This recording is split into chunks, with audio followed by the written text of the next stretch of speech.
এই তথাকথিত কাছে আসার গল্পের পরের যে ঘটনাগুলো, সেগুলো আর তারা আপনাকে বলবেন। আপনাকে বলবেন, যুবক কিভাবে তুমি কাছে এসেছো হারামের, সেই গল্প শোনাও।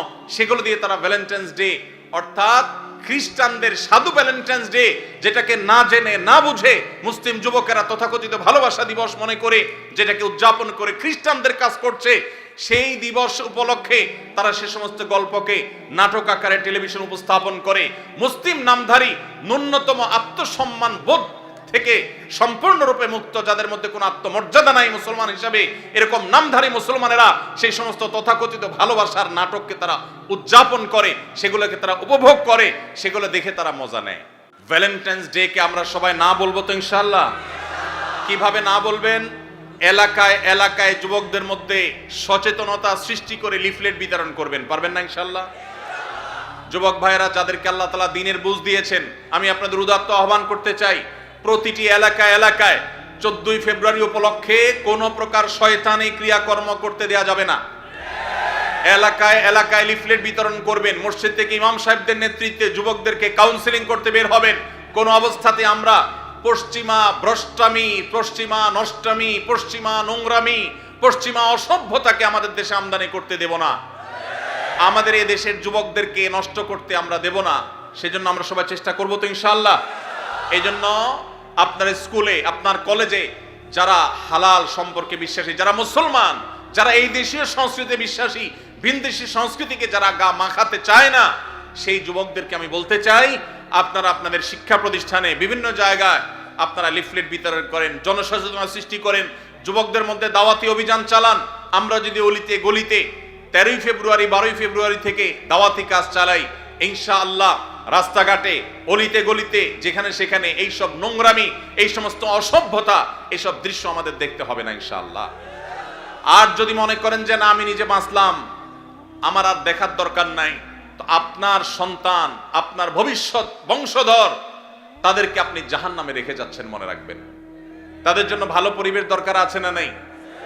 যদি ভালো পরিবেশের দরকার হয়, তাহলে সেক্ষেত্রে আমাদের নড়ে চড়ে বসতে হবে, দায়িত্বশীল ভূমিকা পালন করতে হবে। শুধু ওয়াজ শুনে গেলে হবে না।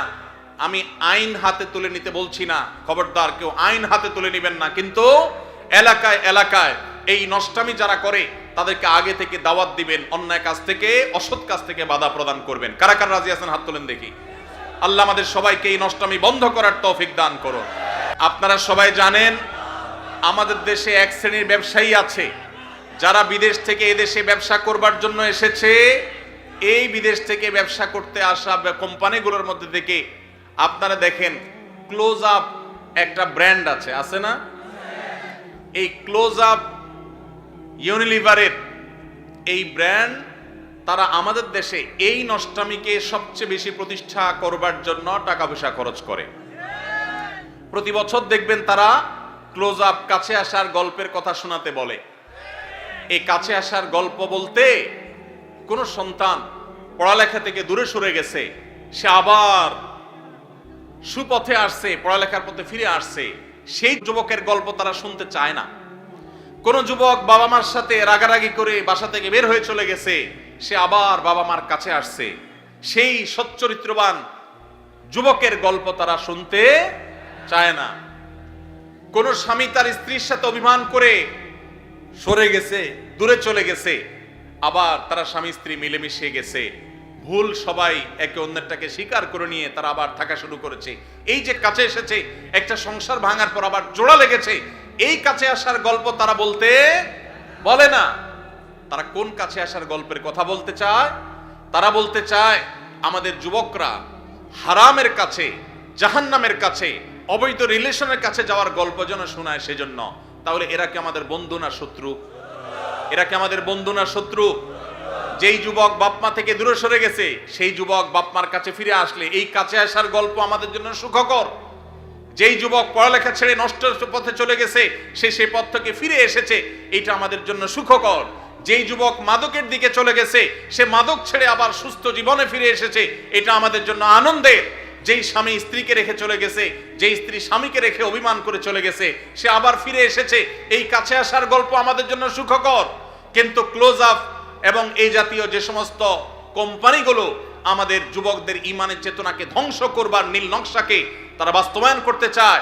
তারা এই সমস্ত কাছে আসার গল্প শুনতে বা শোনাতে চায় না। তারা চায় আমাদের যুবকদের হারামের কাছে যাওয়ার গল্প শোনাতে। হারামের কাছে যাওয়ার গল্প শোনাতে যারা আমাদের যুবকদেরকে উদ্বুদ্ধ করে, যারা যুবকদেরকে উস্কানি দেয়, এই তথাকথিত কাছে যাওয়ার পরের যে গল্প, কোন যুবক হারাম সম্পর্ক করতে গিয়ে, তথাকথিত কাছে আসার গল্প রচনা করতে গিয়ে তার পড়ালেখার জীবন শেষ হয়ে গেছে।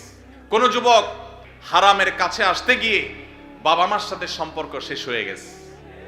কোন মানুষ হারাম সম্পর্ক করে হারামের অবৈধ সম্পর্কের কাছাকাছি যেতে গিয়ে তার বৈধ স্ত্রীর সাথে তার ডিভোর্স হয়ে গেছে।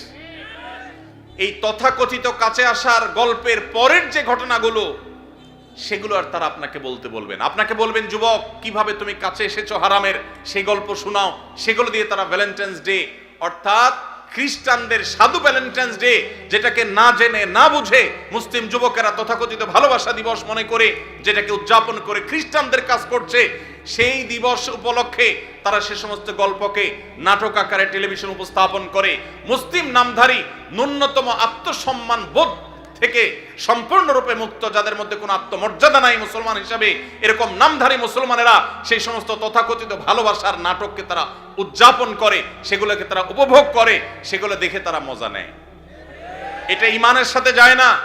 আপনি ঈমানদার হলে আপনার ঈমান হরণকারী এই আয়োজনকে আপনি কখনো অ্যাপ্রিসিয়েট করতে পারেন না। এই বিদেশিরা আমাদের দেশ থেকে প্রত্যেকটা ঘরে ঘরে এদের পেস্ট, এদের সাবান, এদের আইটেমগুলো বিক্রি করে আমাদের ঘর থেকে তারা চাঁদা তুলে তারা বিদেশে নিয়ে যাচ্ছে। আবার আমাদের কাছে বিক্রি করে যে টাকা তারা ইনকাম করে, সেটা দিয়ে আমাদের সমাজে তারা বিষ, এটা তারা চতুর্দিকে ছড়িয়ে দিচ্ছে। অতএব এদের বিরুদ্ধে আমাদের দাঁড়াতে হবে কি হবে না? এরা যদি এই সমস্ত শয়তানি কর্মকাণ্ড না ছাড়ে, আল্লাহর জন্য এদের এই আইটেমগুলো আমরা বর্জন করতে পারবো তো ইনশাআল্লাহ? ইয়াহুদিদের এই সমস্ত পণ্য আমার মুসলিম ভাইয়ের উপরে বোমা হয়ে ফিলিস্তিনে পড়ছে। আমার গাজাকে শেষ করে দেওয়া হয়েছে। আমার এলাকাতে এসে এই বাংলাদেশে তারা বোমা মারতে পারছে না, কিন্তু আমাদের যুবকদের চরিত্রের উপরে তারা বোমা মারছে। অতএব এদের পণ্য কেনা থেকে আমরা বিরত থাকবো তো ইনশাআল্লাহ। এদের পণ্য দোকানদার ভাইরা যেন না রাখে, সেজন্য তাদেরকে আমরা দাওয়াত দেবো, ঠিক আছে না ইনশাআল্লাহ? দোকানে দোকানে দিয়ে ভাইদের হাত পা ধরবো। আমার দেশি পণ্য মান একটু খারাপ হোক, দাম একটু বেশি হোক, তারপরে সেটা বিক্রি করবা। আমরা এই সমস্ত বিদেশি জিনিস কিনবো না, বিক্রি করবো না। চেষ্টা করা যাবে না ইনশাআল্লাহ? আমরা দোকানে দোকানে দাওয়াতি কাজ করবো তো ইনশাআল্লাহ। আল্লাহ তাআলা আমাদের যুবক ভাইদের চরিত্রকে হেফাজত করবার তৌফিক দান করুন। ভাইরা আমার, চরিত্র এমন এক জিনিস, একবার যদি আপনি নষ্ট করে ফেলান, তওবা করে ফিরে আসলে আল্লাহ তাআলা মাফ করবেন ঠিকই, কিন্তু আপনার সচ্চরিত্র রাখার যে একটা তৃপ্তি, ওই তৃপ্তি আর কখনো ফিরে আসে না।